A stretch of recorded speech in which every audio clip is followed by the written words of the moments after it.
Wow. Welcome to Harder Core History.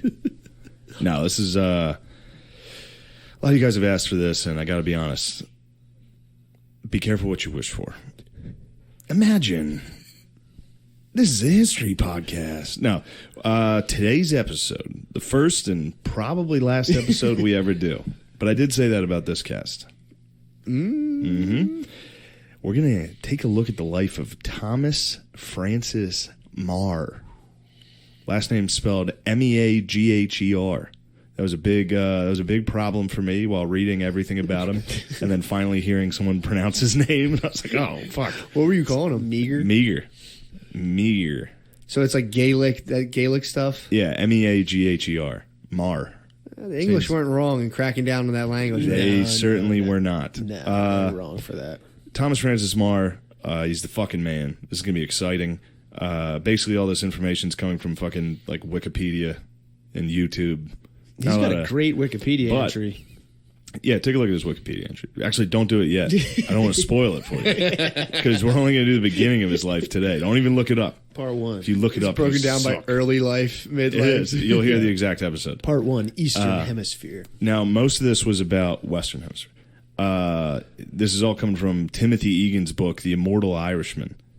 It's a good book. Yeah. Peep it after this, because if you start reading right now, you'll beat me to finishing it. I've read the first 30 pages of this book twice now, so I've quit twice. Tim writes for the failing New York Times. A lot of this is going to be very inaccurate, so don't be dickheads about it. You guys just enjoy. I think just enjoy the story. Yeah, don't. The story is insane. Yeah, it is. Awesome. Don't fact check any of this or repeat it to anybody. If you repeat any of this to anybody, they're gonna be like, "What the fuck are you talking about?" What if you get cited in a history paper for like school? True. Like historian Shane Gillis. Yeah, racist historian Shane Gillis. I think a lot of good historians are racist. Here's the thing: sure. even if you get, without a doubt, yeah. Well, most of them are from history. Yeah, true. So up until like last year, they're racist. True. All right, Thomas Francis Maegher. He was born in 1823. All right. Now, what I like to do when I'm looking at history, it helps me a lot. There's certain subjects I can't study well or learn about because I don't understand the context of what's going on. Like 1820s, it's a weird time. After the American Revolution to the Civil War, I have no idea what the fuck happened. Right. I don't think much did. You know, right? In America, kind of, but or just in the way of like the rest of the world. The rest of the world was like the French Revolution, the Napoleonic Wars, like crazy shit, Russian Revolution, like all this stuff. What's up? Wasn't America like that's like a small feeble power that was like floating around and getting fucked up all the time on the seas, like the early 1800s? You're thinking of the Barbary states fucking us up, like North Africa. When was that? That would have been around then. Like Jefferson, I think, was the president. Yeah, during that, just getting crushed. And we had like a small, tiny little fleet, and then we beat British. That was before that. What was? No, that was after we beat England and then became a country. So it would have been after. So 1823, like it's always important, I think, when you're looking at history to try to figure out like what the fuck's going on in the world when you're looking at something. So 1823, when this guy was born, it's like right at the end of the Industrial Revolution. So like at this point, most countries, especially like the United States and England, are like factories, like shitty factories with like horrible child laws, shit like that. Real, because like unions and all that shit came out of the Industrial Revolution. Like, because people didn't know how to fucking, they thought it was gonna be like working on a farm. Yeah. Like that's how they handled workers forever. Yeah. Like kids can do it. Fucking anybody. You're outside. You know what I mean? Yeah. And then all of a sudden you've got fucking machines and shit, and you're just like, just throwing people at it. I don't know. No, that makes perfect sense. It's a rough. Kids just getting swallowed. Before you could only make so much money, and then you had a machine. You're like, I just gotta throw poor shitty people. The more hours we put on this machine, the more money we can make. Makes sense. Yeah. So at 1823, just to give you some context, England controls most of the world. This is basically like the height of the British Empire. Mm-hmm. So this is after the Napoleonic Wars. They just ended like a decade ago. So France was the continental European power for years, centuries. Now they've kind of fucked up. I mean, they're still very powerful, but there's like, at this time, there's still weird countries. It's like fucking Prussia, Germany's not a country yet. Right. Italy's not a country yet. You've got Prussia, the Austrian Empire, Ottoman Empire. Wild shit. What? Yeah. The Germany started after us. Germany and Italy. Pretty weird, still right? all like royals and shit. Yeah. Yeah, they're all, yeah. It's funny I wrote these notes. So what was Rome then? Rome Was part of the papal states, stuff like that. Yeah. Whoa, I didn't know that. Yeah, Italy was a bunch of states. Same with Germany, but they were all kind of, and then they united. Basically, that's funny. The Ottoman Empire, they're going hard. Ottoman Empire is strong. Mm-hmm. They're strong up until like World War One. So and they're just butt fucking the Greeks, bunch of Stavs. Ottomans are just killing Stavs. What do the Ottomans look like? Turks. Okay. Yeah, the Ottoman Empire was like a caliphate, kind of what ISIS was going for this. Okay. That's what ISIS wants, another caliphate. France in 1823 is invading Spain. So Spain, right after the Napoleonic Wars, got rid of their monarch. They had like a republic, the Spanish Republic, going for a minute. France comes back in and invades Spain. So during this time, while France goes back in to invade Spain to restore the monarch. I think his name was like Ferdinand or something. Mm-hmm. And this gives the time for like all of Central America to declare independence, South America. This is why. Because Spain was busy getting butt fucked. Wow. This is the same time Simon Bolivar, he's named president of Peru. So this is like 1821, Mexico's independent. Brazil declares its independence from Portugal. All this shit's going on. This is the same year, 1823, Joseph Smith, the founder of Being Mormon, he's up in Manchester, New York, finding golden tablets that an angel showed him. And that angel was like, you better not fucking show anybody these golden tablets. But only you can read God's word if you put the tablets in your magic hat. And then Mormons exist. And newspapers existed then, right? Yeah. Damn, the newspapers must have been fucking crazy. Newspapers must have been like, holy fuck, dude, this guy's talking to angels. This is wild. That's fucking crazy. Yeah, apparently there was like a shit ton of newspapers were like blogs back then. Apparently there was a fuck ton I bet of them. they're better than what the fuck we have now. I don't think they were. I think it was like really bad. They're all in different languages and shit. 1823 is rumored to be when rugby was invented, which was basically just a retarded guy that kept picking up the ball and running during soccer matches. Seriously, that's how rugby, like a guy kept during soccer games picking it up and running, and people would have to tackle him. And then they're like, this is pretty fun.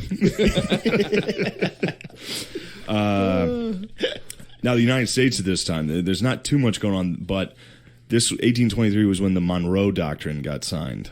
If you don't know what that is, that's because all these countries declared their independence. The Monroe Doctrine was saying that if any European countries tried to recolonize any of these Central America, South American countries, it would be considered an act of war against the United States. Damn. Pretty chill of us. Yeah. Pretty chill of us to be like, yo, you guys are working hard for independence. We're going to protect you. That was when we were super idealistic, too. Well, slightly. Yeah, I mean, it's also a way to keep European powers in check. Yeah, and then kind of us just be like, yeah, we'll help you out. Why don't you take out some loans? Like, yeah, that is fucked up. Yeah, wow. What a good move by us. Yeah. Also, that year, the Anglo-Ashanti Wars. A lot of people don't know about that. It's just the British. Ashanti? Yeah, Ashanti. That's basically the British fighting Murder, Inc. in Ghana.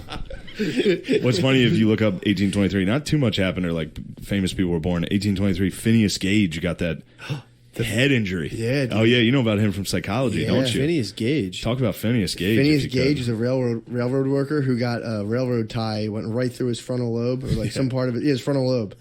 And then he survived it. But then they noticed, like, this guy's totally fucking different now.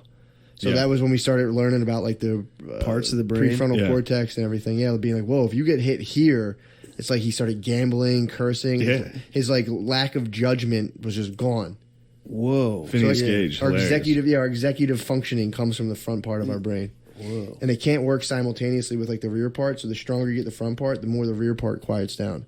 If the rear part gets activated, it takes away from the prefrontal cortex stuff.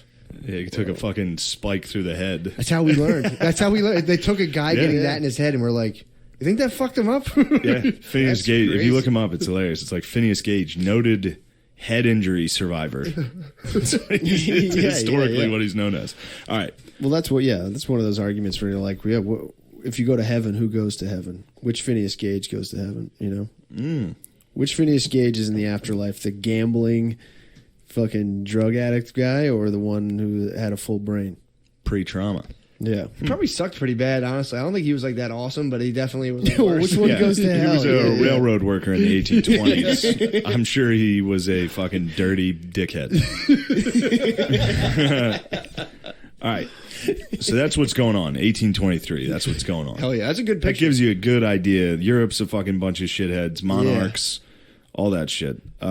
Post French Revolution, they're still they're getting their shit back together. But right now, England controls everything. Mm-hmm. This is where like the term the sun never sets on the British Empire, because literally the sun never set on land they controlled. Fuck, I forget what the stat is. They controlled like 1/4.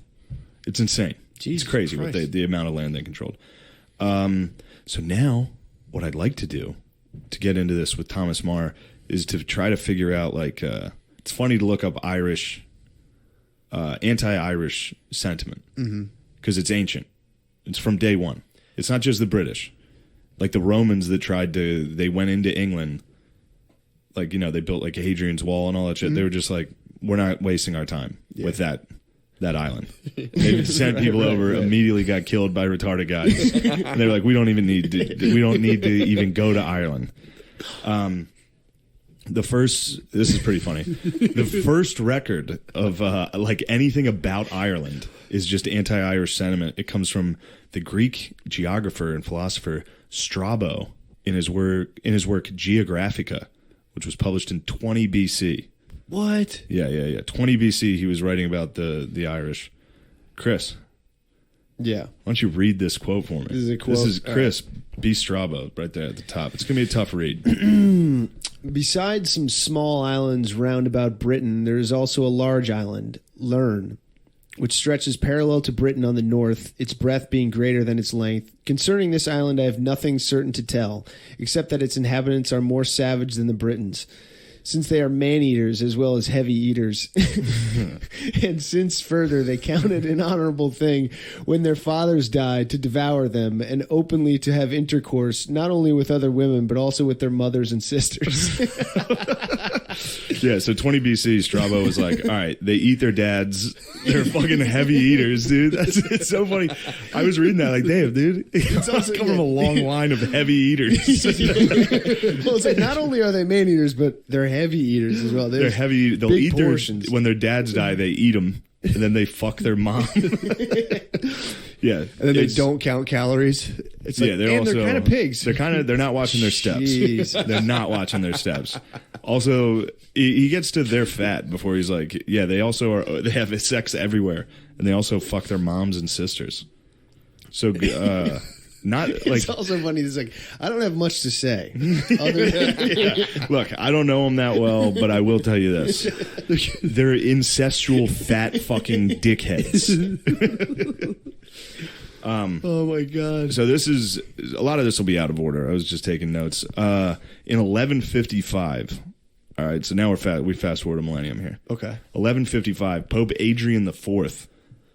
So that's the thing. England and Ireland was Catholic, obviously. So was England. So England, it was against the Pope's law to invade until Pope Adrian, who was English. He's the only English Pope ever. Really? So they got an English Pope in office, and he was instantly like, yes, Ireland is theirs. So the Pope called it a rude and barbarous nation and was like, yeah, go control it. Then really good note taking here. This shit went on for a while.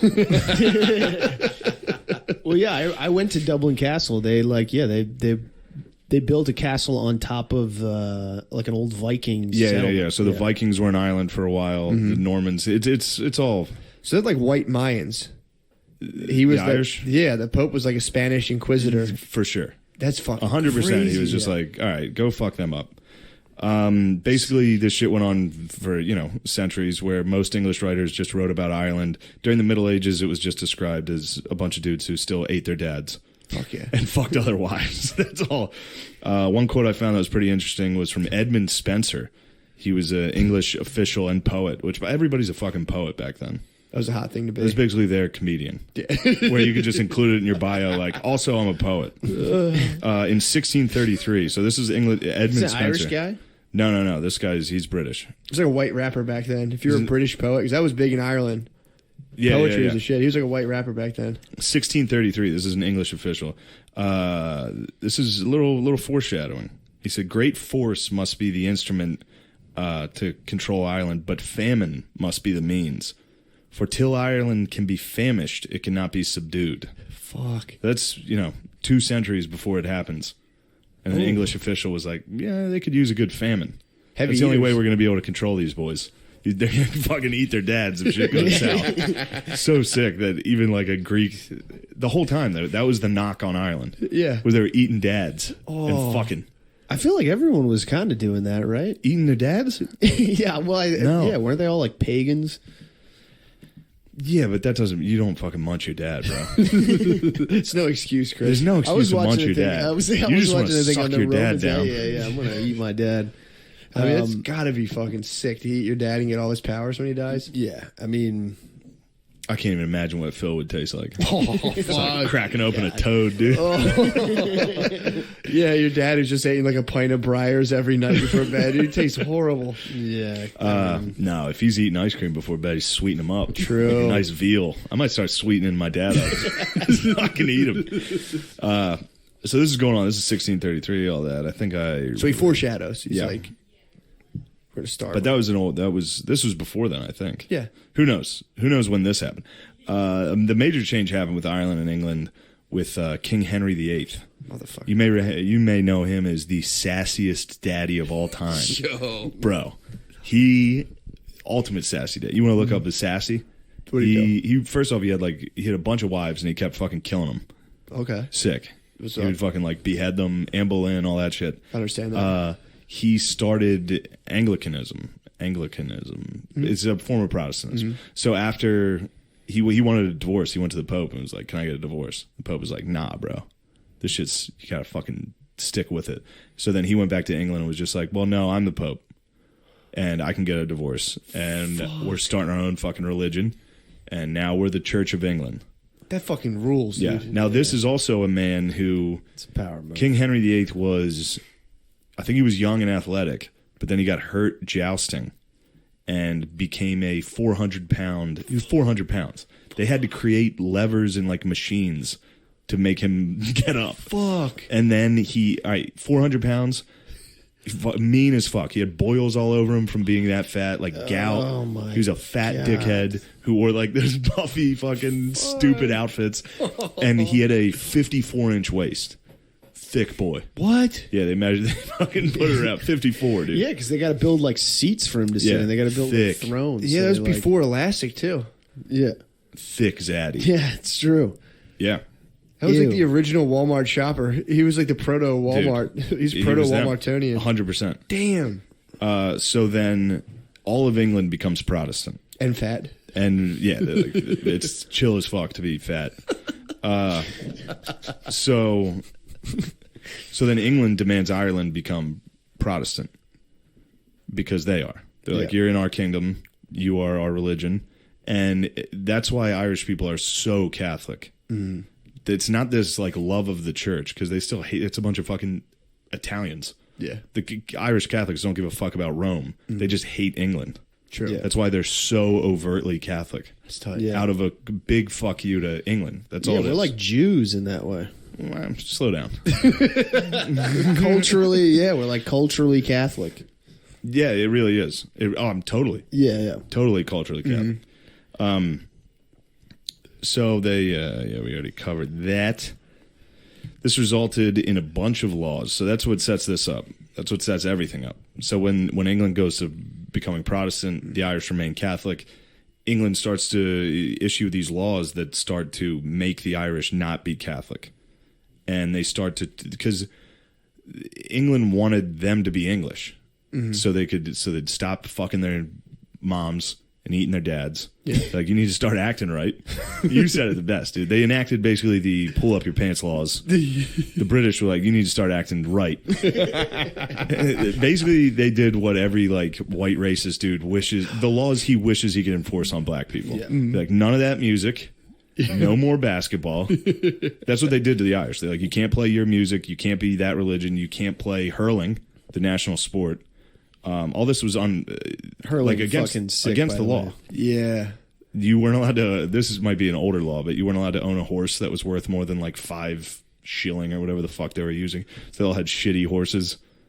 So they would get like pulled over. An Irish guy get pulled over on a nice horse. I'm going to estimate. Let me fucking check out the blue book on this thing. Just take it. Like, this horse is too nice. Like, it's in bad condition. I bet they. I bet they fucked the Irish so bad on that one. Just had like. Yeah, they could just take someone's horse by just having one of their friends go up and be like, "I'd pay 6 shillings for that horse," and it's like, "Oh, that's ours." Also, it's genetic. So if you have a horse that just is nice, that is born and is like a nice horse, what do you have to give it away? Yeah, it was like an English lord would take it. So also, you weren't allowed to own property if you were Catholic. So the whole country's not allowed to own land. So they had a bunch of these landlords and shit that just controlled Ireland. These landlords that would come over, some of them were Irish that just claimed, like, no, I'm Protestant. Yeah. So that was a big. So you couldn't own land, you couldn't vote, you couldn't sing, you couldn't play the sport. That you couldn't play which is why the Irish are horribly unathletic. For centuries, they weren't allowed to play a fucking sport. It's bizarre. All these laws, like. Yeah, you guys hear what I'm getting at here? Yeah. No good. Yeah, it's crazy you couldn't do anything. You couldn't do anything that wasn't English, and you had to convert to Protestantism to vote and own land. Jesus. But yet it didn't take. People stuck by. Didn't take. It made the opposite happen. Yeah. They became more Catholic. They would fucking hide out and have secret religious ceremonies, shit like that. It's the worst group of people to start that on, man. The Irish? Yeah, for sure. What do the Protestants do? What do they do? What do they do differently? Do they have communion? I think there's something about they don't believe in transubstantiation. So maybe they don't do communion. Stuff like that. I think they still do it. Break bread. I think they just like break like bread, and they're like, "This is we should eat this bread together." I don't know. I forget about it. Transubstantiation is the body of Christ becoming actual Christ, but that doesn't mean you still don't, munch the cracker, break the bread symbolically. I think it's stuff like that where I don't know. I remember reading about. I think your daughter has to be like blonde, hot, and mean. True. Martin Luther, like I think I was talking to O'Leary about it, where like originally Martin Luther obviously was Catholic before, so like the original like Protestant Reformation was it still kept like most of the Catholic traditions, and then as it went on, it got a little more fucked up. So they shut Ireland down. They shut Ireland down, and a lot of this, a big chunk of this book in The Immortal Irishman, when it's opening, is about Oliver Cromwell. In 1649, Oliver Cromwell came through and just was butt fucking everybody. This was right after the Second English Civil War, so it was like. I don't know. The Irish were kind of like, hopefully, England. Oliver Cromwell came over and just was slaughtering. England had people. a civil war. England had, yeah. It was always over like who should be king. Yeah. So who's Cromwell? Who's that dude? Oliver Cromwell was, I don't know. He was a general for the English. He was a politician for the English, and he came over. He fucked a lot of shit up. Too. He fucked England up. He was, I mean, he's like very famous. Like English history, I think, looks at him glowingly. Yeah, because he fucked up Scotland too, right? Yeah, he was a beast. So Cromwell comes over and starts fucking up Ireland, and that was they butt pounded Ireland basically until now. From then, so from 1649 until like I don't know the 80s, like when U2 came out. Damn. Once U2 came out, Ireland was finally independent. So there's all this like. Then that gets to the potato famine, which is like 45 to 49. 18. Yeah. 1845 to 1849, but we'll get to that. Yeah. Or will we? I forget. It's a good stage set. I forget. No, this is a good setting of the stage. That sets us up to Thomas More. All right. So that's all this leads to Thomas More. So 1823, Thomas More is born in Waterford, Ireland. His grandfather, so Thomas More is rich. Mm-hmm. He's a rich kid. Waterford's dope. You went there? I think it's on the West Coast. Yeah, I think so. Yeah. Or no, Watertown. Like a Viking ruin. It was Watertown. I think it was like an old town. It was one of the oldest towns. It's a Viking castle and shit like that. No, yeah, it's a different place. Thomas More's grandfather went over to fucking Newfoundland and started a shipping company back and forth. So because he couldn't own land or like own a business in Ireland, he just went over to Canada. Newfoundland, I think, was like 80% Irish in Canada. So he started a shipping company of like fish, shit like that. He would bring that over, would bring back like grains and all that, you know. Set up a fucking sick business. He went over there as like a farmer, ended up becoming on a ship, then he ended up owning ships. So Thomas More's grandpa did a lot of work.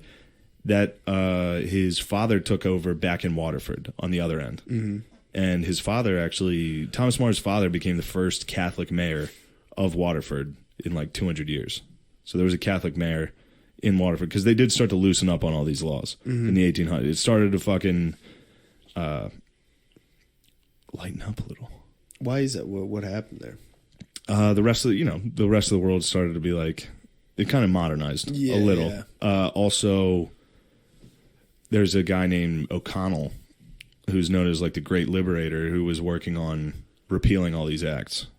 Okay. So, and he's in the story. He's like, he was friends with Thomas More's father. Anyway, Thomas More goes to some Jesuit school right away. He's got money. He goes to some fucking Jesuit priest school where they're like, you gotta stop fucking talking like that. You sound like a fucking idiot. No one's ever gonna take you serious. So he starts to knock that voice out of him because he's got the fucking I don't like the British, what they're doing.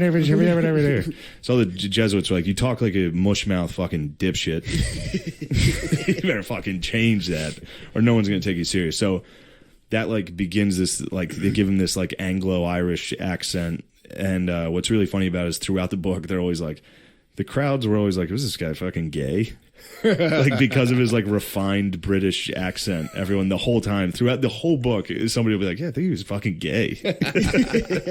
Like throughout his whole life, it's a common theme throughout his life where someone's like, real effeminate energy coming off this guy. Yeah, really. Yeah, I like what he's saying, but yeah, Thomas More though, it's a little beast. Yeah. At school, the first school he went to, he ended up getting kicked out. He was the Ryan Martinez of his day. He was the Ryan Martinez. Ryan Garcia. He really was Ryan Garcia, dude. He's a sweet boy. Yeah. He was hot. Literally everybody's account of this guy is he's a sweet boy. He's a hot fan. A hot, sweet boy. Really? Yes. Throughout the book, he's described as a sweet boy.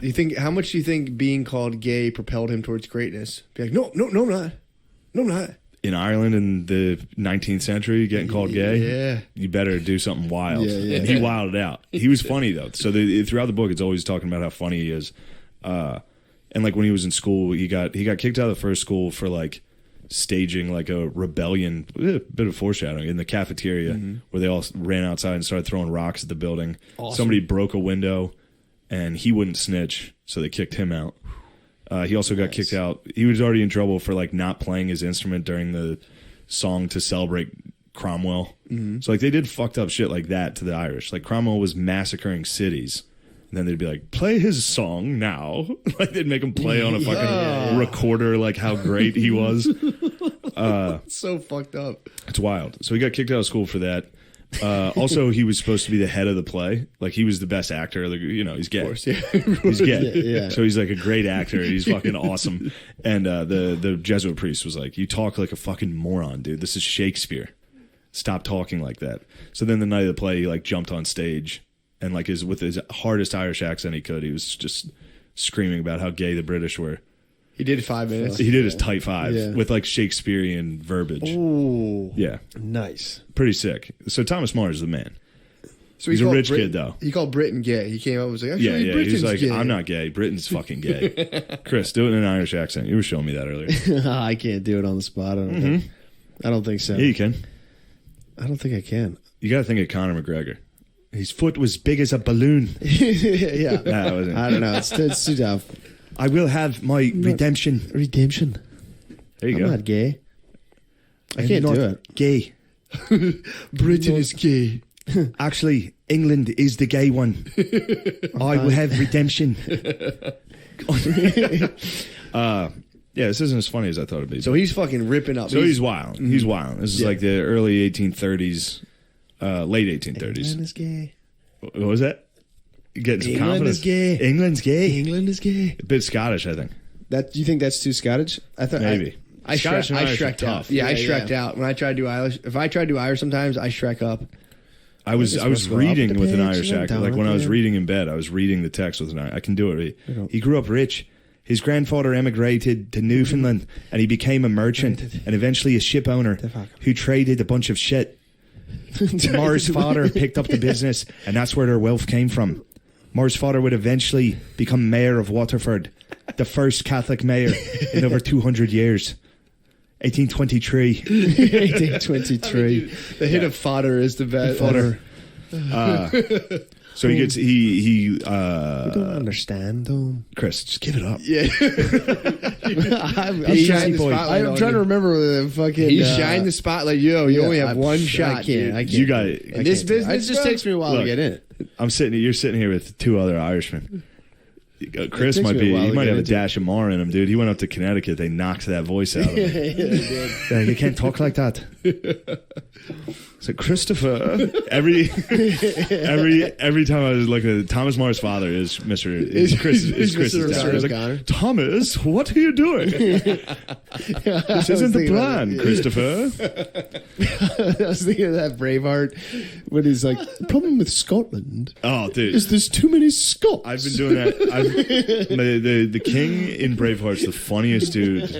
He like the part in Braveheart where he's like, archers, he's like, ready the archers, and he's like, but sir, we'll hit our own men, but we'll hit theirs too. It's like, all right, man, this guy. All right, so he gets kicked out of that school. He ends up going to Stonyhurst in England. So he goes to college in England.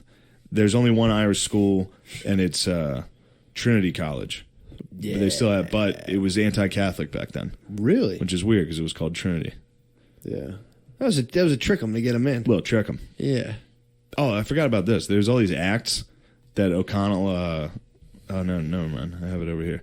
Look, guys, it's not the best fucking thing I'm talking about right now. I'm not the best at this. Dude, this is good. I'm telling you. Yeah, This- yeah. I'm actually enjoying this. So he gets kicked out. He goes to Stonyhurst. At Stonyhurst, he becomes like, he's a beast. He's like a good student. He's still a dickhead. He's still getting in trouble all the time. But he's excelling. And he joins like basically the debate. He's the best orator in the school. Like he's funny and he's good. So he class.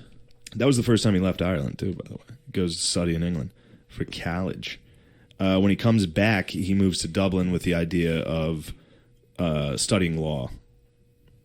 Hold on one sec. Fine. Oh no, this is So he's like me, basically. He went basically right you. to the enemy. yes.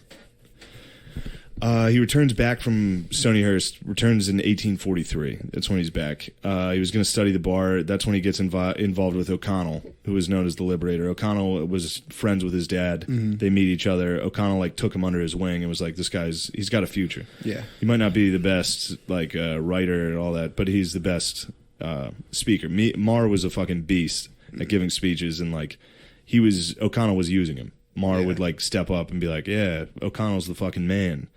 That's pretty tight. So this is where he stops becoming a lawyer, kind of goes all in on this fucking Irish, nationalism. Mm-hmm. And his dad is like, Christopher. Republicanism, right? Yeah. He's like, Christopher, you cannot.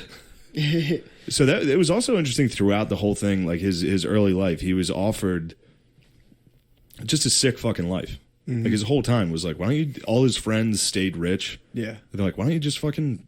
All we're doing is partying. Like we're going to Egypt this week in 1830. Yeah. We're going around Europe and partying. Yeah. Every day is a party. Like was that like, could have been fuck his that. life. So throw that into the mix. He had the opportunity to just be an Instagram hot chick. Yeah. Pass it He up. turned it down for He's gonna Irish. be Dan Bilzerian. He had a perfect Bilzerian lined up. He was like, fuck it. He's like, nah, dude, that shit's whack. Damn. I'm fighting for Irish independence. So he starts with O'Connell. Now the problem with O'Connell was he was more of a moderate. So his protege, or not his protege, his fucking mentor, O'Connell, was a bit of a fucking moderate that was working with the British. Like he was getting what he could out of it. Right. Which O'Connell's known as the Liberator because he was the first to try. Like he was repealing the Acts of Union, which like in 1800, that was just more oppressive shit. They were like, you're part of our kingdom. You're always part of it.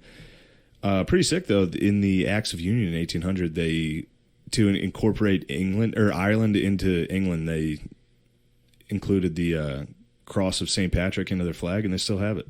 What? It's still in the British flag, even though Ireland was like, no. They're like, come on, guys. The British flag still has St. Patrick's cross. Oh, that's pretty wild. Yeah. So they put it in there just to be like, see? Nope. The flag says it. You have to come. You're ours. Fuck. It's kind of fucked up. Yeah. It's like take your stuff and put it in a flag and be like, yeah, dude. come on, guys. What are you doing? You're with us.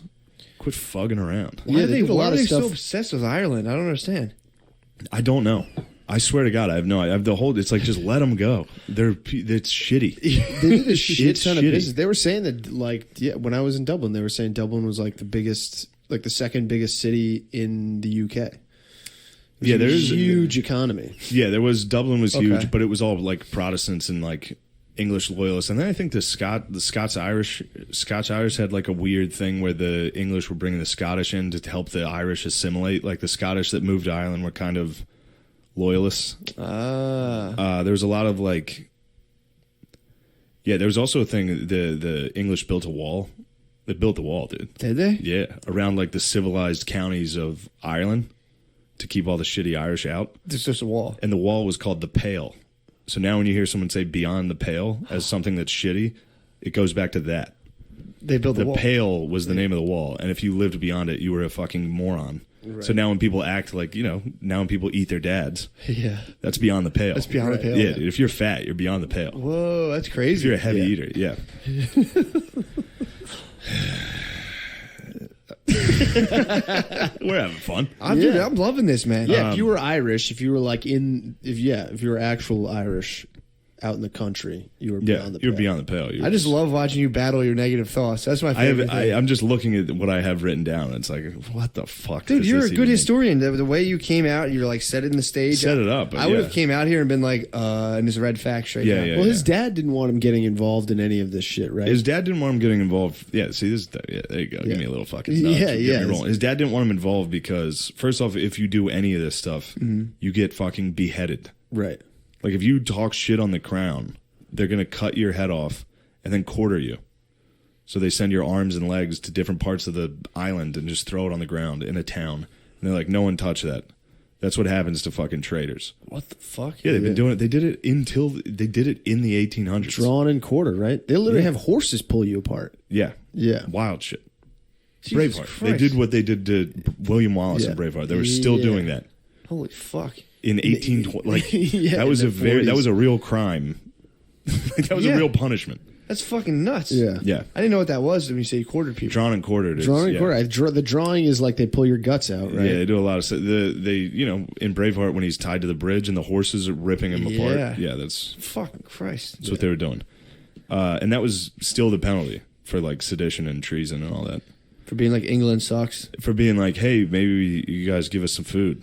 Yeah. Cut his head We're off. starving. Yeah. So this is all before the blight. This bread is You know. Christ. Yeah. Like, no, it's not. Send him to the horses. Yeah. Let's have the horses rip them apart. And there's also like they kept doing it to rebels, and people started to be like, maybe it's not really a deterrent, because Yeah. they kept being more rebels. Yeah. Like, maybe we should stop ripping them apart. Dude, if I like And someone it's like called an me. epic way to die. Yeah. Yeah, where someone also called me and was like, yo, I threw your brother's leg in my village, I'd be like, motherfucker. Yeah. I'd be so fucking mad. Yeah, dude, you get an antler. Yeah, they where did in do I Braveheart. join? Yeah. Stab somebody in the throat. Man, that opening scene of Braveheart is that fight scene. I mean, Yeah, it was awesome. That was tight. So yeah, he's a hot boy. He's studying under O'Connell, but O'Connell's still like a good politician. Like he's still like somebody that's good to be with. You know what I mean? It's not like his dad's cool with it because O'Connell's still like a highly regarded. I mean, he's a hero. Yeah. O'Connell's literally his nickname's the Liberator. Ireland loves him. Mar's but when O'Connell started to be like kind of not, it just, he's young. Mar's young.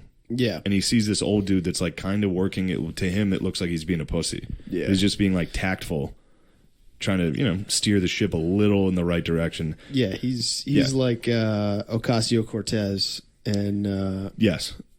Mar, well, let's not ruin it by making Mar AOC. But yes, both hot yeah, Mar's revolutionaries. AOC. And O'Connell's what? He's like Elizabeth Warren, Biden. Yeah. This is where Mar he joins the Nation around like 1845, 1840. Yeah, not that really matters. What's a tight group to join? The Nation's a tight group. The Nation, now, is the IRA ripping at this point? Or they? No. What's the Nation? Is the Nation? The Nation was just a paper. The Nation was a newspaper, mostly like poetry, shit like that. Yeah. Again, this is back really before the Irish. The countryside wasn't able to get. They're not going to sit there and read. So you just come up with a catchy song. Mm-hmm. They're like, he was a patriot. And some fucking retard farmers were out there like, he's a good patriot. Did they hide like shit in the message? Would they be like, the daisies are blooming on the eastern face, and that's like that means the fucking British suck? And no, they were like outwardly like. The Nation was radical. The Nation was they were dubbed the Young Islanders. That was his political Irelanders. That was Mar O'Connell was the one who came up with that. Okay. That's where he met all his boys. He's got a sick squad of young boys, all hot boys, all hot poets. Yeah. Including Esperanza, dude. That was his bae. That was the bae. That was the hot lady of the group. Her name was Esperanza. That was her stage name. That was her pen name. She went by that, which was like Italian for hope or something. Yeah. This is Thomas Mars. Thomas Mar. She's like the sexy, cool one of the group. Whoa. She's like a tall, hot babe. That was the thing. Everybody also keeps talking about how like cool and hot this group of people were. The Nation. Yeah. They were probably ugly by today's. I don't know. I think Esperanza's hot. You see pics? No. But I bet she's hot, dude. Yeah, dude. Everybody talks about how First of all, there's no porn back then, so like no porn. They were probably she probably hard had as fuck. like flowy black hair and blue eyes. Yeah. She used to keep a ribbon in her hair at all times. She had a nice Really? bow in her hair. bro. She would wear like a slightly higher than normal skirt. Yeah. God. She was that was another thing they always talk about is how like sexually liberated this group was. They were like cool, drinking. They were they were the cool kids. They're their ancestors. And They're fucking their sisters and their mothers and And they were poets and fucking. I'm gonna take a bite of me, Dad. I have to eat my dad. I will have redemption. My foot was big as a balloon. So they're just crushing. So where does the break happen between The break him and happened with dude? him and O'Connell. O'Connell's kind of fighting for a more moderate approach, like hey, maybe fucking chill. Now this is 1846. This is the end of the famine era. No, it's starting. Potato famine's like 45 to 49. Oh, okay. So this is like the second year in a row that the potato famine happened. Now I think we've talked about it on the cast before. The potato famine. First off, a fucking million people died. Yeah. It's crazy. In like 4 years. In Ireland, how much? Yeah. What was the population? 10 million? Yeah, it people was or something? most of the people died. Jesus Christ. And again, this is most of the people died of starvation. So this and typhus took over because everybody's just no one could move. They're just packed into tenements like just. There was this guy that went in and like was inspecting tenements and shit. He was like every room you would go in, you'd lift up a blanket and there'd be a pile of kids that were still alive, that were starving, that couldn't move. Oh, There's piles of kids because the Irish, they were out fugging. true. Yeah. They had not pulling Jesus out. So every house Christ. had fucking 9 kids that all starved to death. 1 million people. This was insane. It's pretty bad, man. I mean, the imagery of like walking into a dirty, smelly hut and finding a pile of kids that were all still alive, Yeah. starving to death. They said they would have green teeth because they were all eating fucking grass. Oh. They were trying to survive on whatever they could, just eating. There's stories about like people that lived in cities that would just see people coming out of the woods from the countryside. What Just the entire villages would come out of the fucking wilderness like help. We can't fucking. There's no food. Imagine going to a family party. It just never ended, and you guys all died from there being no food. How is it possible? How, they couldn't grow anything just in secret? Yeah, I mean, you They're could. growing weed. Imagine, you know what I mean? Like it'd be just as hard. You could. Well, also, would it? Yeah, so dude. the blight, as far as the potatoes go, they were gone. There's this blight that apparently I think came from America. Sick.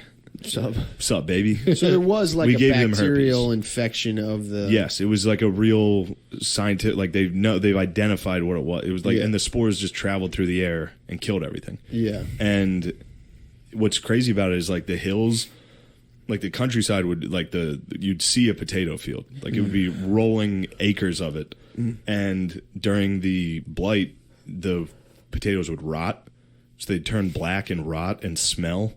So you'd just see black fields everywhere that stunk. Ugh. I mean, it's crazy.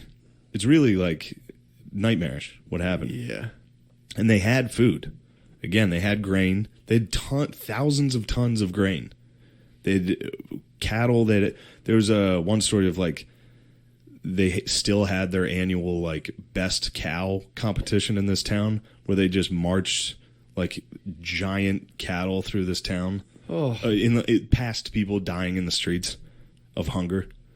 I mean, it's This is like English people doing that. yeah. All the like rich Irish or English aristocrats and shit just over there. Like, why are you so lazy?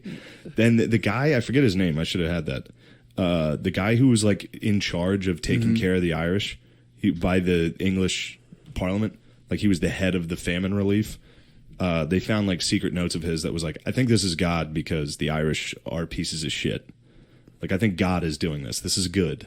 It's a Damn. good cleansing of these people. They had fucking. So the United States was trying to give them famine relief, the Irish. England would block it. The rest of the world, fucking Calcutta put together some food for us. Or for the Irish, not us. Chill. My people were over there at this point. Yeah. When was But, it? it was the 1840s. Yeah, dude. Chris, your people, come on. You're Plymouth Rock, baby. No, I'm not. Your people have been here since day. You came over on the I'm Mayflower. second generation.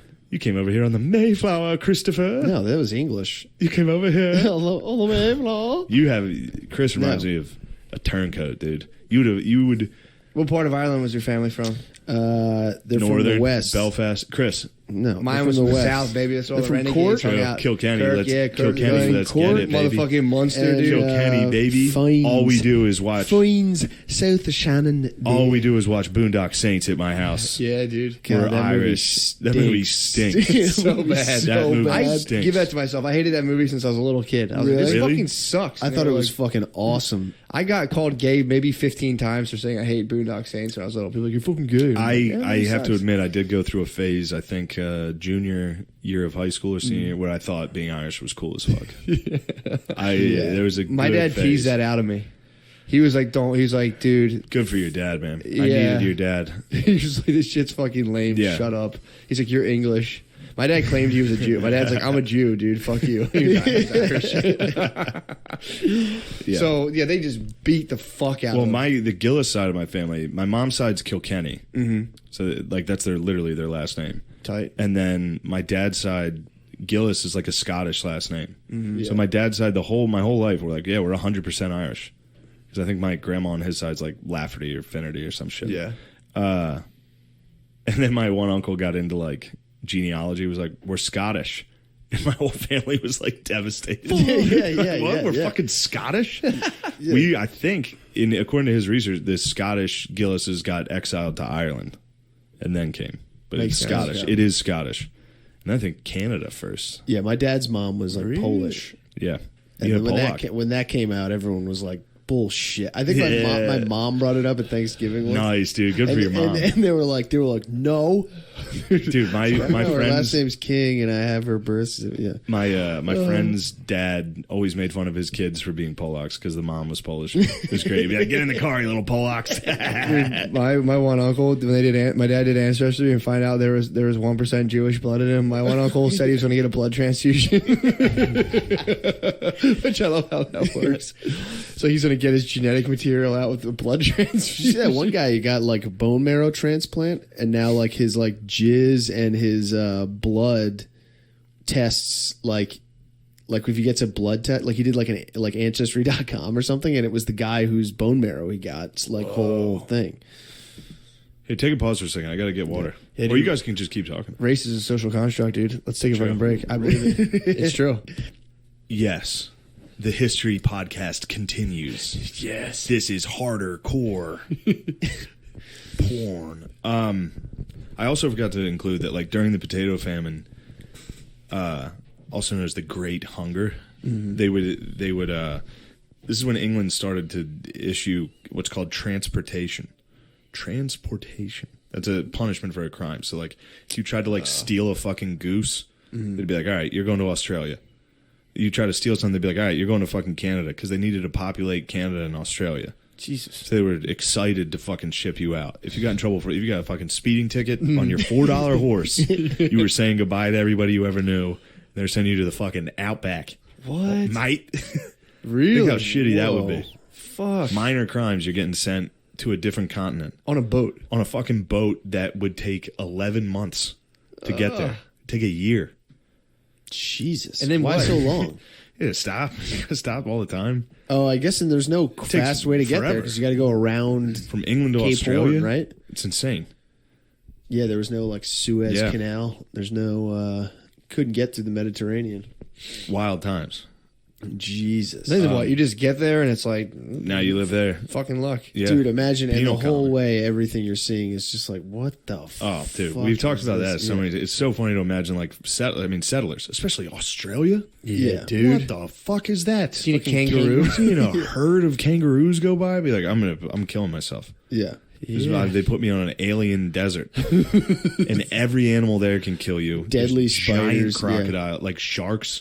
Yeah. It's fucking nuts. Jesus. You go from England, where every animal has been killed, Pretty or much. Ireland, where Pretty there's much, nothing. Yeah. There's no predators that can get you. Right. There's no even forest even. Yeah. Yeah. I mean, there's animals. Like kangaroo will just come up and punch you, dude. Kangaroo just beat the shit. It's day one in Australia. You just Get get your whipped to ass hell. beat by a fucking kangaroo.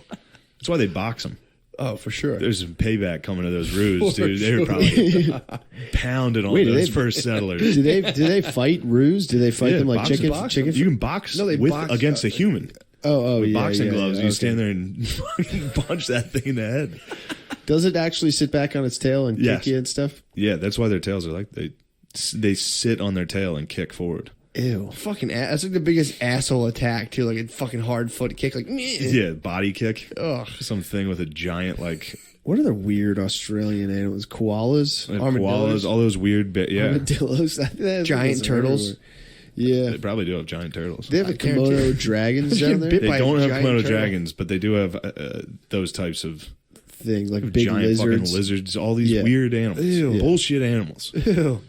Poison. Everything's poisonous. Yeah. Literally everything's Yeah, poisonous. the recluse, the brown recluse. There's all types of fucking Big ass spiders. bugs. Spider. Yeah. Dude, and you're just sending down retarded guys from Ireland that got caught during a famine trying to steal like bread. And then a bunch of Chris's dads were like, "You, this Yo, bread is not for you." it was probably on though. You got down there and saw some of those big weird ass animals. You're like, I'm eating everything I'm eating here. the fuck out of this thing. I mean, I was also thinking about that. One of the guys, one of Mars' boys, gets transported to like the West Indies, and that like, I mean, it does suck. He was in like a prison ship in the fucking heat. yeah, it blows. But I was like, that's gotta be kind of nice to be in the Caribbean, or nothing, but just at night on a beach. Like, hell yeah, Yeah, this isn't too bad. yeah. But I bet it was. Yeah, Like a, yeah. a There was no- horrible tropical island. There's Yeah. no Was- sandals back then. Yeah, it wasn't. yeah, there was yeah, no yeah, yeah. servant. You were the servant. That Yeah, sucks. and it's, Also, it's raining and I forgot to include this. The Irish were slaves. Really? Yeah. The Irish were slaves. Cromwell sent out thousands and thousands of Irish people to be slaves. Really? where did they slave? Where did they slave? Yeah. Slave. You talk like the fucking emperor and gladiator. Slave. Show me your face. Why did they slave? Where did they slave? Using slave as a Where did they verb. slave? Using Yeah. slave as a verb. Is Where did they so- slave? They were slaving in all the British Empire. I mean, but mostly I think the Caribbean. I think that you get some Irish down in Jamaica and the Bahamas and shit. Really? Yeah, yeah. That's How a were weird they? In place to turn, did they slave. ever get into How they good were the Irish slaves? as slaves? I would imagine the Irish were pretty bad slaves, especially being sent to Jamaica with that skin. Yeah. How much they must have burnt and just complain. I bet the Irish were like, fucking... we need a rebellion. We need to rebel. So that's going on. That's what's going on. Basically, like in White Trash, in that book, where like the British again just sent shitty people to these countries to kind of like, all right, you guys build some roads and shitty houses, and then we'll move in with good people and start farming. They just like sent like poor people to terraform places. They sent poor people to go fight off whatever animals and natives were there, and then went in. Just there's a running Aborigines, just some Irish guys. Yeah, dude. Nick Mullen has one of my favorite jokes about how much like Western culture dominates those natives, like that Australian native, Aboriginals. Their weapons are now toys. Yeah, like a boomerang, like a slingshot and shit. Like it's literally toys for children. It's pretty funny. All right, so that's what's going on. Mar is with The Nation now, which is that paper. It's a seditious paper. They talk shit. Yeah. They're revolutionary, but they do it through like poetry and like real romantic shit. And his whole squad is fucking like poets and actors. Yeah. So I kind of don't like them. I think it's kind of They're cool as shit, but I don't like them. Yeah, that's based off today's. Yeah. So none of them are soldiers. None of them are fucking ready to start a revolution. None of them are generals. They have no idea what they're doing. That's kind of where this thing gets butt fucked. 1846, this is a place called Conciliation Hall in Dublin. So that's where they would all come to meet and discuss. This was where the big divide started because 1846, again, it's like year 2 of the famine. But that was another thing about the potato famine that really like hurt, was every year with a new crop, like they would start out good and they'd be like, nice, it's over. Yeah. And then the blight would happen again. And like you would have to race to try to eat as many as you could before they went bad. And they went bad like overnight. Oh. Yeah, really fucked up. Like he said you'd be riding through the countryside and just see people like on their knees digging through, trying to find like a good potato. Fuck. Scarfing down black ones, like throwing up. What is there anything you can do to stick it with if you boil it quick or something? I'm not sure. I think if you mash it. Yeah, true. Like, all we had to do was mash it? Fuck. Add butter. Yeah, one of them gets to America and someone's just sitting there mashing the potatoes. Like, what are you doing there? Like, these are mashed potatoes. This potato was bad, so we mashed it. What? 1846, Conciliation Hall. Mar delivered the sword speech.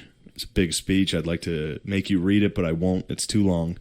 It's a long one. Yeah, it's a real long one. This is where Mar is. He didn't outright call for an armed revolution, but he did praise armed revolutions. He went on and was like, look at what fucking America did, dude. Yeah. He's like, they went from a shitty colony, they balled out. The way he describes it's sick. He's like, now this monster rises out of the Atlantic and is the fucking shit. It was cool how much they loved him. Yeah. They loved America because America, if you're listening, unshackled itself. Yo, America, shout out if you're listening to this. Please help, dude. We still need help. Rogies, come on, dude. What are you doing? It's like Hong Kong, dude. They're basically like, fucking England is asshole. England. Thomas Jefferson said, don't trust China.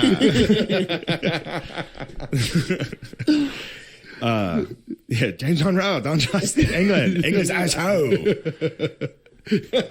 England was full asshole. Was that China's stance at the point at the time? Hold on, let me throw in a dip. Keep doing that. in that fucking Irish accent, it'd be so fucking funny. James Monroe doesn't trust China's asshole. President Monroe, don't trust China. Hold on. That was British a little. Yeah. I need to just repeat I know Conor McGregor quotes, phrases, and then I can get into it. I can read it. 1846, a Conciliation Hall. Mar delivered the sword speech. Huh? It's good. It's all right. I was waiting for asshole. Asshole is only Our lords. It doesn't transfer to any other dialect. England is asshole. You know, different languages have those like different concepts that can't be explained in other languages. That's how it's like Wurzelflung, like in German. Schadenfreude. That's how asshole is that. Yeah, the Eskimos have a million different words for snow. Hong Kong has one word for China. Asshole. Man, that guy's awesome. Have you seen? There's like remixes of that guy like singing. No. Donald Trump, don't trust China, and it like breaks into like Gangnam Style. Oh, it's great. fuck. These videos are incredible. Conciliation Hall. Marr delivers the sword speech, and that resulted in O'Connell's boys who were there trying to be like, "Yo, chill. We don't need a fucking armed revolution. Don't even talk about it. Yeah. Like, you're gonna get us all killed, dude. Chill. Yeah. Chill." And Marr was like, "Nah." So he went on, said, "We gotta fucking. It's time. It's time. We can't just sit here and starve to death." And that broke out. Like they broke out before he could finish the speech. One of O'Connell's boys got on stage. Everybody started fighting. Right, like fist fights. Everything. Oh fuck. And Marr and his boys, the Young Islanders, left the hall, walked out together, never came back again. So they were done debating. They were done with all this. They just walked out as a squad. That's fucking sick. And we're like, all right, we're done. That's awesome. We tried talking. You guys wouldn't even let us finish the speech. That's when they went into like full fucking treason. We're doing it. But they sucked. start doing? They sucked at it. They tried to organize all these different things. They sucked. Yeah. Everything they did sucked. What kind of like capers did they pull off? Or try I mean, to- they're just riding around at night with like cloaks on. These are all rich kids. They're like poets. No, you saw what happened. I'm sure they were trying to get things going, and it was like point of personal privilege. They had one of their boys. One of their boys was a spy, which is fucked up. Exactly. sucks. Yeah. One of the boys was a British spy, so everywhere they went, they couldn't fucking get shit done. There was always cops. Yeah, it's like John Brown at the Civil War. Like at Harper's Ferry, he was like, I'm gonna go take over the arsenal, and all the slaves are gonna join me, and we're gonna fight these fucking slave owners. And then he went and took an arsenal by himself. And no one showed up. They were fucking slaves, dude. That's bullshit. They were hurt. No, I mean, these guys are trying to start a revolution with starving people True, okay, I against see what a you're saying. British Empire. Yeah, that makes sense. Against literally, they'd be like starving people trying to fight America right now. Yeah. Like you're trying to fight an empire that it ain't happening. Yeah. True that. It just sucks how many of those slaves are like, yeah, dude, if you get to that arsenal, I'm definitely going to be there. No, John Brown's story grabbed is the so fucking funny. gat and everything. Harper's Ferry in Virginia, dude. Look that up. Also, look up the painting of him. You ever see the painting leaving the courthouse? Fucking sick, dude. He's like shackled. He's got a big white beard. He's walking down the steps. He's kissing a black baby on his way to the gallows. Fucking tight. What an animal. John dude. Brown was the man. That's awesome. Yeah.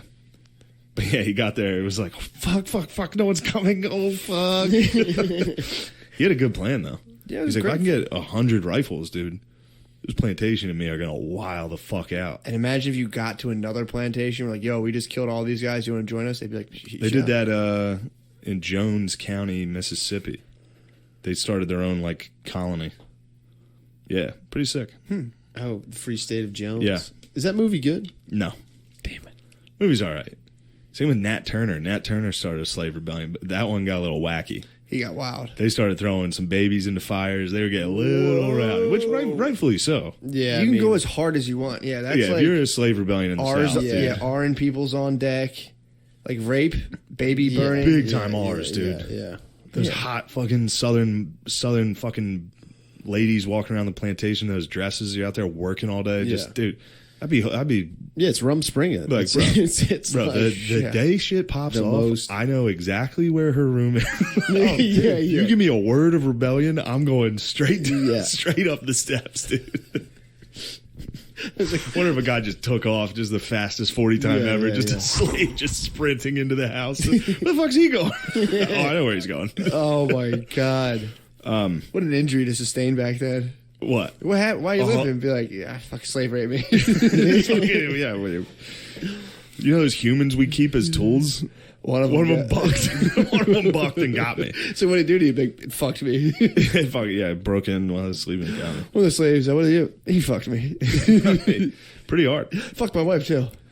Damn. Fucked my whole family. A slave broke in and fucked my whole family. Oh man. And everyone's kind of like, Damn, that's kind of sexy. What did they do to your wife? That would be a huge bummer. It'd be funny if the first guy, the slave, is fucking his wife. He just stands over the bed. Is like, oh yeah, oh yeah, oh my god. I'm actually into this. He's jerking off. He's like, I don't know what I'm doing. Slave would be pissed. He'd be like, "What the fuck? This is the one thing that's supposed to hurt you." Stop jerking off on me, dude. That would suck if you started raping the plantation owner and he just started jerking off. He's like, oh yeah, oh you fucking like that, babe? Oh, You gotta fucking just like kill him. You fucking like that fucking dick? Yeah, I think Nat Turner thought he was like a prophet. I think God came down and was like, "Free your people. You are Moses." Yeah. Then he went a different route. He just killed a bunch of people. He misread the Bible. He said, was that burning bush or burning baby? I forget. He's it was like, baby. This is bees. It's in the bees. Well, they should have taught him how to fucking read. Exactly. That was a bit of a backfire on behalf of the parents of the then burnt baby. True. All right. So this is 1846. They delivered after the. I think. So he burnt my fucking baby. He's like, oh, well, all right. Well, it started with a B.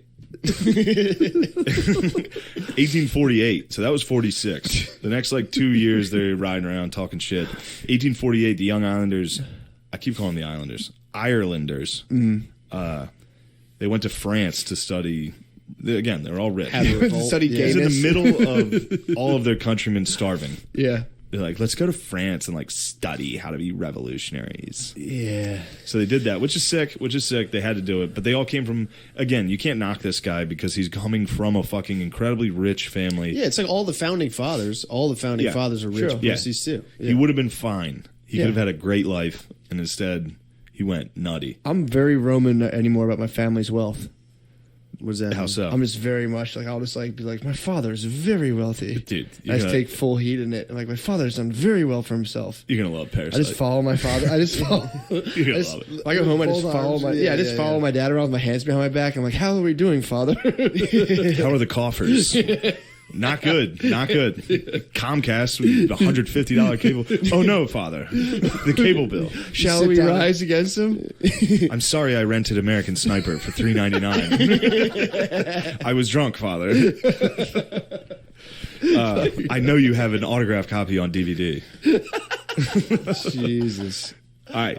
This is pretty wild, though. So in 1848, I think, they were around there. The Young Islanders went to France to study this. While he was in there, Thomas More invented the Irish flag. He created the Irish flag. Pretty sick. Yeah. The same one they're using today. What was the That was colors from about?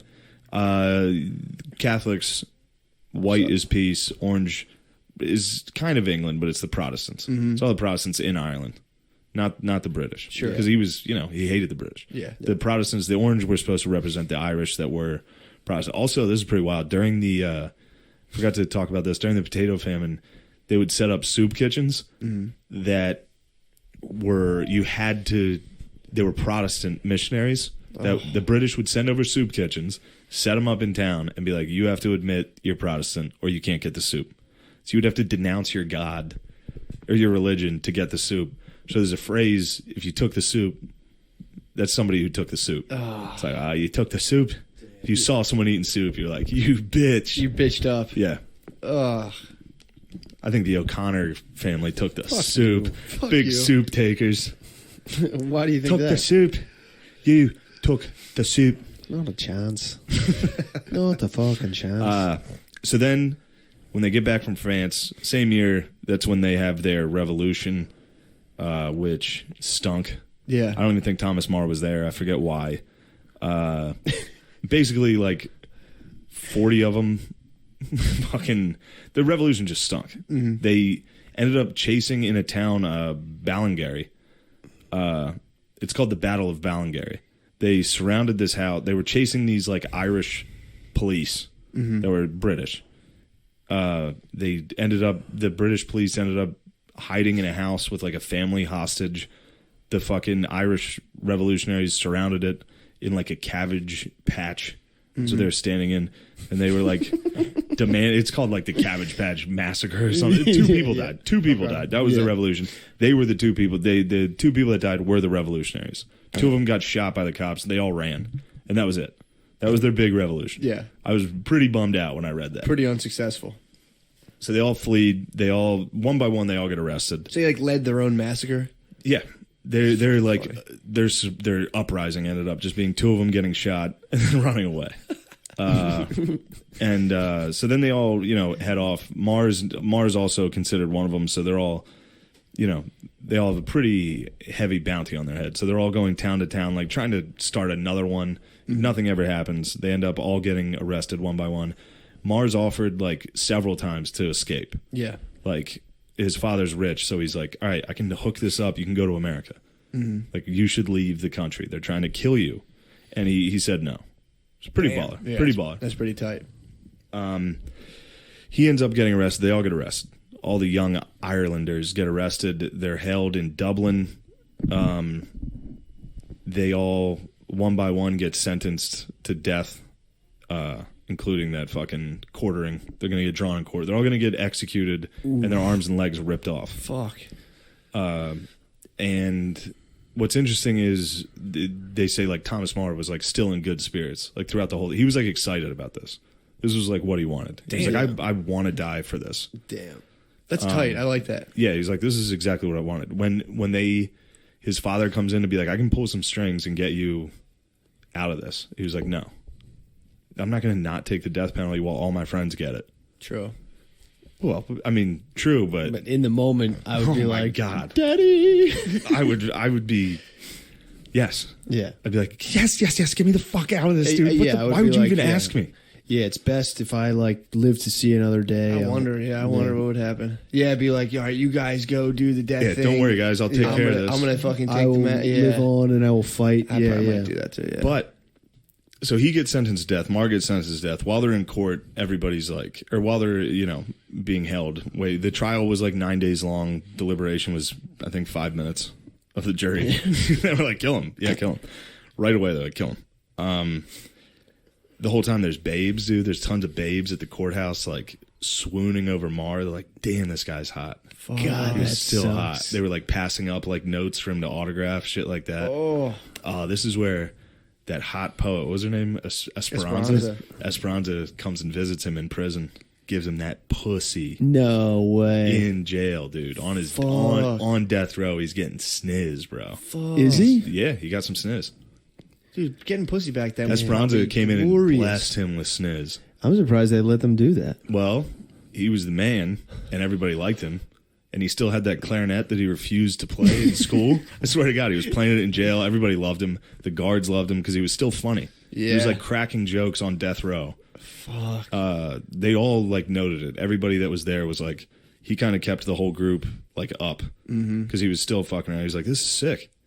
It's like, we get to die for our country, dude. That would freak me out even more. Which is kind of the Fuck, that's awesome. I would like, be like Jesus Christ. He was definitely this guy. Yeah, the whole time he was kind of looking to die. Like during this, he was like, I'll just be a martyr. Because he was like, we can't win. We have a nation of starving people. But at least I can go be a martyr and kind of promote, free Ireland. And he gets pussy in jail.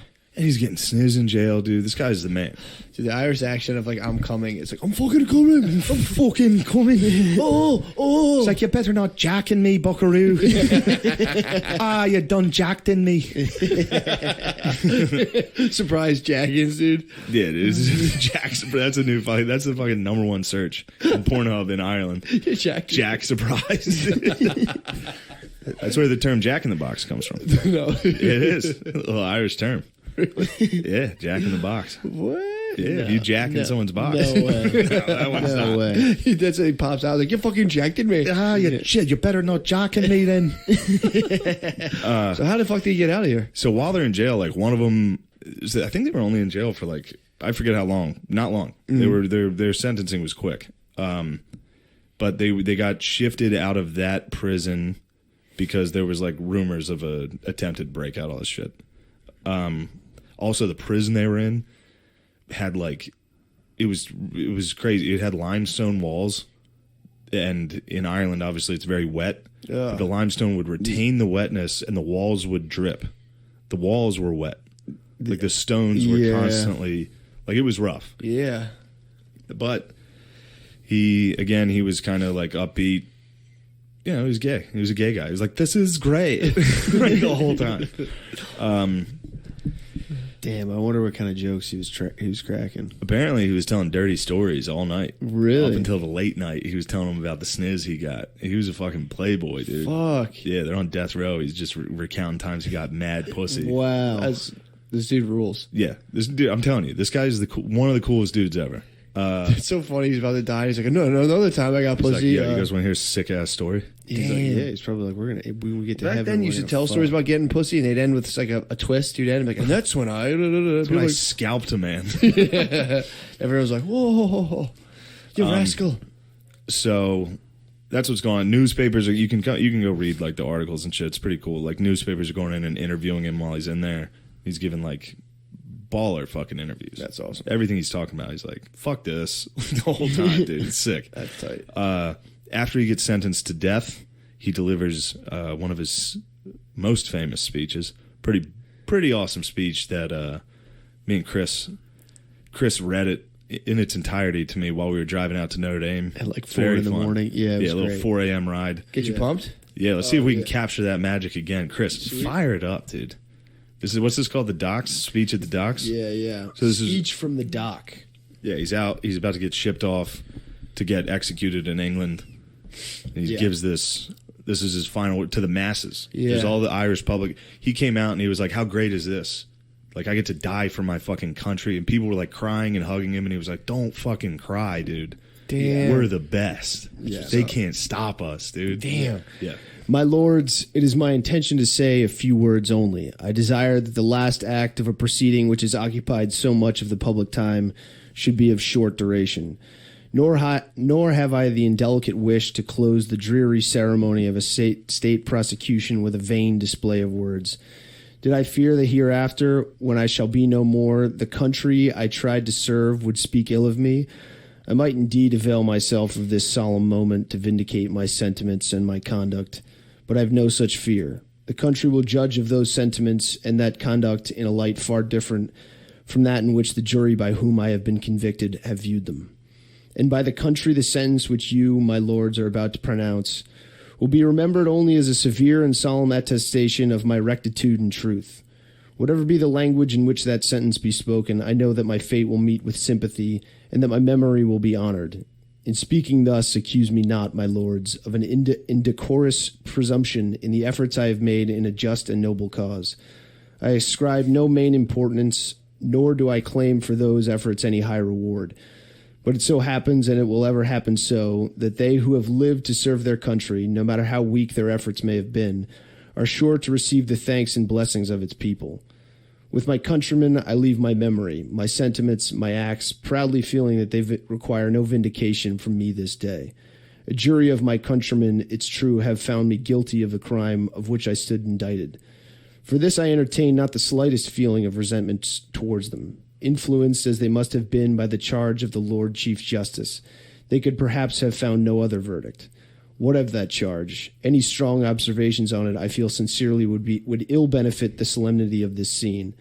But I would earnestly beseech of you, my lord, you who preside on that bench, when the passions and the prejudice of this hour have passed away, to appeal to your own conscience and ask of it, was your charge what it ought to have been, impartial and indifferent between the subject and the crown?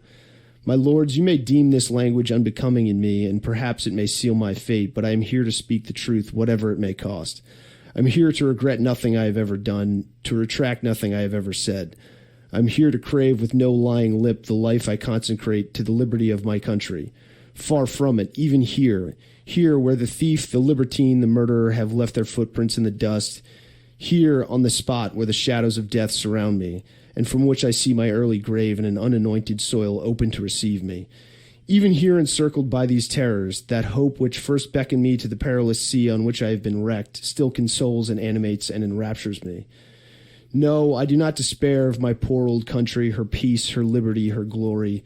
For that country I can do no more than bid her hope, to lift this island up, make her a benefactor to humanity, instead of being as she is now, the meanest beggar in the world. To restore to her her native powers and her ancient constitution. This has been my ambition, and this ambition has been my crime. Judged by the law of England, I know this crime entails upon me the penalty of death, but the history of Ireland explains that crime and justifies it. Judged by that history, the treason of which I stand convicted loses all its guilt, has been sanctified as a duty, and will be ennobled as a sacrifice. With these sentiments, I await the sentence of the court. I have done what I felt to be my duty. I have spoken now, as I did on every other occasion during my short life, what I felt to be the truth. I now bid farewell to the country of my birth, of my passions, of my death, a country whose misfortunes have invoked my sympathies, whose factions I sought to quell, whose intelligence I prompted to a lofty aim, whose freedom has been my fatal dream. To that country I now offer as a pledge of the love I bore her, and of the sincerity with which I thought and spoke and struggled for her freedom, the life of a young heart, and with that life the hopes, the honors, the endearments of a happy, a prosperous, and honorable home. Proceed then, my lords, with that sentence which the law directs. I am prepared to hear it. I trust I am prepared to meet its execution. I shall go, I think, with a light heart before a higher tribunal, a tribunal where a judge of infinite goodness as well as of infinite justice will preside, and where, my lords, many of the judgments of this world will be reversed. Ooh, that's Let's fucking get it, body dude. slam, dude. Let's get it. I mean, how sick is that? Basically, be like, you're a fucking loser. History's gonna smile upon me, and like, Yeah. you guys are fucking dorks. Yeah. Basically, you're the king's bitch. I'm gonna be the man. You're gonna be a loser. Go ahead and fucking do this bullshit you're gonna do. Yeah, man. Fuck, dude. Imagine standing in the face of that and still being like, everything I said was the truth. Suck my dick. I know. Yeah. That's boss, dude. Yeah. Yeah, baby. So, this is right around, I think it's Queen Victoria. She was young. She was his age, roughly. So, and everybody loved her. She was like this good, nice queen. So she had that reputation, even though, she was still A piece of shit. actively overlooking the fucking genocide of Yeah. Ireland. There started to be national outrage because Maegher was releasing all these press conferences, like all these letters and all this shit. He was saying shit like that speech where he's just like, like God will judge me. Yeah. And it will be reversed. Like, this isn't a crime. Yeah. So there was outrage. There was worldwide outrage. And like England, who's supposed to be the leader of the world, basically like the way we're, like Texas executes retarded guys. Yeah. And like the rest of the world's like, wait, aren't you guys supposed to be like the light on the hill or whatever? What are you guys doing? So the rest of the world was like, yeah, don't fucking cut this guy apart and throw his legs in a different town. Yeah. So it gets to the point where there's enough pressure on them that they reverse the sentence of death. And now every one of the young islanders is sentenced to transportation, which... Smart move by them. Yeah, it's a good move. And Thomas Maegher was like devastated.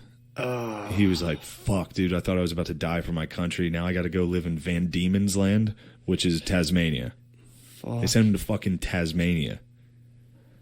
So he goes from being like a hero that dies, that's like, gives that awesome speech that is surrounded by hundreds of Irish people like, I'll go die. And they're like, no, we're just going to send you to fucking Tasmania where you have to die there in like 50 years. And everybody knows that he didn't die for his country and shit. Yeah. So they all get sent there, which again, it takes fucking like 11 months. There's a whole we're skipping a ton of shit. Like there's a voyage, all this wild shit that he gets there. What they did, and this is where we're going to stop today when we get there. But what he's given, and what they're all given, is a square 7x7 mile plot. Like, you're not sent to a prison when you're in this. They just give you, and you're like a nobleman. Mm-hmm. So like your word is your word. Like, you promise you won't escape? And he's like, yes. Yeah, the British, not the brightest. Like, do you promise you won't escape on your honor? He's like, yeah. So him and all these guys are sent down to Tasmania, and they're given plots of land that are 7x7. And it's pretty cool. He finds the area where him and his friends meet at this creek bed where there's like a tiny bridge. Mm-hmm. And once a week they set up tables on both ends of the bridge and had dinner together. Pretty tight. Pretty sick. He just lived in Tasmania with a dog in a shack. Pretty sick. Pretty sick. But he still had dreams, dude. Still had dreams of revolution. Fuck. and uplifting his countrymen. That's where we're going to leave off. Damn, dude. Thomas More will never see Ireland again. That's fucking crazy. Yeah.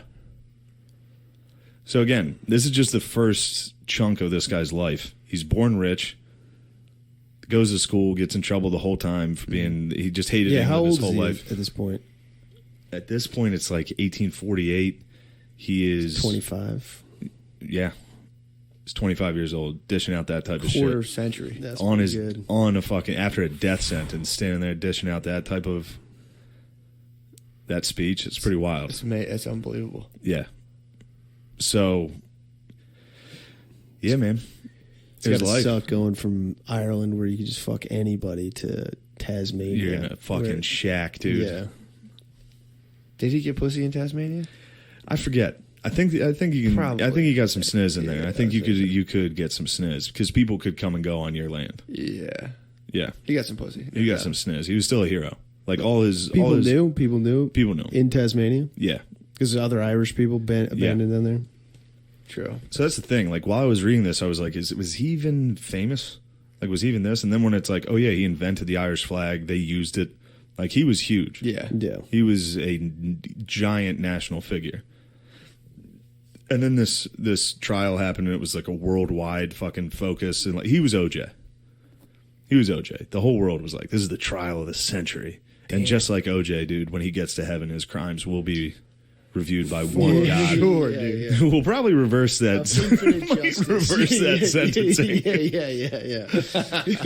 When he gets up there, he's like, I was innocent, God. He's like, no, you're not. I saw it. I was there. You cut the fucking heads Cut off. their fucking heads off, bro. Oh, we were joking during the. We were watching that fucking. I watched that boxing match, Joshua Ruiz. Yeah, how we were was talking it? about it. Did he It get sucked. fucked up? It sucked. No, Yeah. Anthony Joshua just jabbed and moved. But it was in Saudi Arabia, and it was like OJ should fucking. What's he doing living here? OJ should be out in fucking Saudi Arabia, dude. Yeah. Everybody there would be like, wait a second, you cut the head off of your adulterous wife? Yeah. Yeah, dude, that's what you're supposed to do. Yeah, like it's you not a will. crime here, dude. There'd be no trial. Yeah, but there's no Buffalo Wild Wings over there. True. Like, I swear to God, every one of his videos is him sitting in Buffalo Wild Wings, talking about. Yeah, it'd be like the Jets are getting 3. That's who I'd take. I love Patrick Mahomes. I'm going as Pat Mahomes. I'd be like, no, dude, don't. I love how he likes B-dubs, dude. OJ Simpson is the man. That's Yeah, that's fucking what you rules. can take out of this first episode. Yeah, please. But yeah, so this guy's life, like, also if you read, like, how is this not a fucking HBO miniseries? Wait till you hear what the rest of this guy's life is. Yeah. This is the beginning. It's waiting to be made for sure. Damn. Yeah, and right now it's not the hottest. Like Irish oppression is not the hottest ticket. Yeah, though. but being No, a it is. revolutionary, Oh, I'm saying for sure this will crush. being a revolutionary immigrant is. They're gonna do it on HBO. And he's been wearing a hijab the whole time. Yeah, true. So, yeah, he's in Tasmania. He's been exiled. Mm-hmm. All his brothers are exiled. The Ireland's still in ruins. Fuck. He's pissed. He's ticked. He's ticked. He's ticked, dude. He's down there shadow boxing in some shack. Yeah, he's like I should have Talking been to his dog every day. What do you think Tasmania's population is? I don't know. Those Tasmanian devils, though, must have been very not confusing part at of night. Australia? So they're spinning up dust around him. I think it is. I think Tasmania is part of Australia now. Well, I guess it would have always been. Yeah, right. It's like British 500,000. Van Diemen's Land. Fuck. That's what it used to be Sounds called. horrible. Yeah. But That was sick, dude. That was awesome. hopefully it was, yeah. I'm telling you, that was good. We'll see. I have a good radar. We picked up some steam there. We got it Yeah. moving a little. You'll feel good. You'll come in on the second one. You're gonna be second comfy. half of this is gonna be sick because I know what he does next, and it's Yes, fucking dude. wild. You'll be comfy on the second Yeah. one. Super comfy. Yeah. It's always awkward doing a new thing. It's like feels weird. It's different gear. No, what? Yeah, he's got a boat, right? He's got a boat situation. Yeah. We'll see. Whoa, whoa, we'll whoa, see. whoa, whoa. It might include right. shark-infested waters and swimming to a distant island. It might. I don't know. Fuck. I don't know. Yeah, there's a real Papillon style. This is let's just say he moves to his third continent where he influences that region's history. Everywhere he Fuck, goes, dude. Everywhere he goes. Stay tuned, dude. Yeah, Stay man. tuned, Stay tuned, baby. Whew. Next week. yeah. I'll get it next week. Yeah. Yes.